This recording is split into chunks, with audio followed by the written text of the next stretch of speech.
আসসালামু আলাইকুম, কেমন আছেন সবাই? আজকে বানাবো সকালের নাস্তা। আপনারা খুব সহজে রুটি বেলার চামড়া ছাড়াই এভাবে নাস্তা বানিয়ে দিতে পারবেন।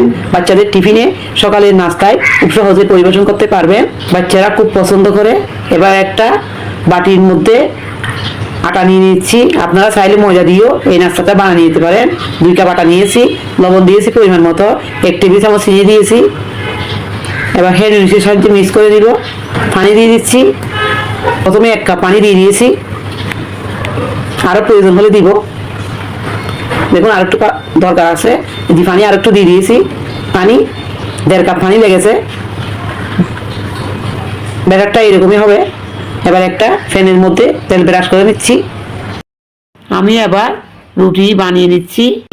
1 চামচ দিয়ে এভাবে রুটি বানিয়ে নিচ্ছি। উল্টে দিয়েছি, একটু করে তেল দিয়ে দিচ্ছি। আপনারা তেল ছাড়াও এই রুটিটি বানিয়ে নিতে পারেন। তেল দিয়ে আমি এভাবে পরোটার মতো রুটি ভেজে নিচ্ছি। এভাবে সব রুটি আমি বানিয়ে নিব।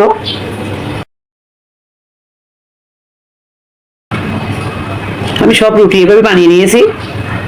এখানে কিছু গাজর, শসা, কাঁচামরিচ, পেঁয়াজ কুচি নিয়েছি। সবগুলো আমি একটা বুলের মধ্যে দিয়ে দিয়েছি। লবণ দিয়েছি পরিমাণ মতো, দিয়ে দিয়েছি টমেটো সস। মিক্স করে নিব।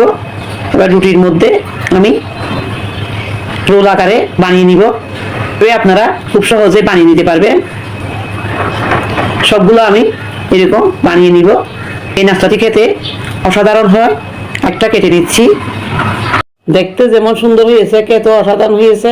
ভিডিও যদি আপনাদের ভালো লাগে লাইক দিবেন, শেয়ার করবেন এবং আমাকে ফলো করবেন। আর ইউটিউব থেকে দেখলে সাবস্ক্রাইব করবেন। আশা করি সবাই ভালো থাকবেন। আল্লাহ হাফেজ।